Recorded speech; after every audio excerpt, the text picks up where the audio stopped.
தமிழ்நாடு வேளாண்மை பல்கலைக்கழகம் கோகோ கான் எனும் நுண்ணுயிரிகள் கலவையை விவசாயிகள் பயன்பாட்டிற்காக அறிமுகம் செய்தது. இதனை ஒரு ஏக்கருக்கு 5 லிட்டர் என்ற அளவில் உபயோகப்படுத்த வேண்டும்.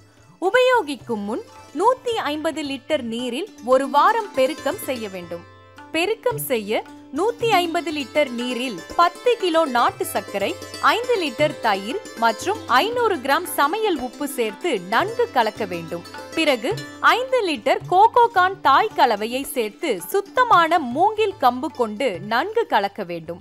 பிறகு இக்கலவையை சாக்கு பையினால் மூடி நிழற்பாங்கான இடத்தில் 5 முதல் 7 நாட்கள் வளர்க்க வேண்டும்.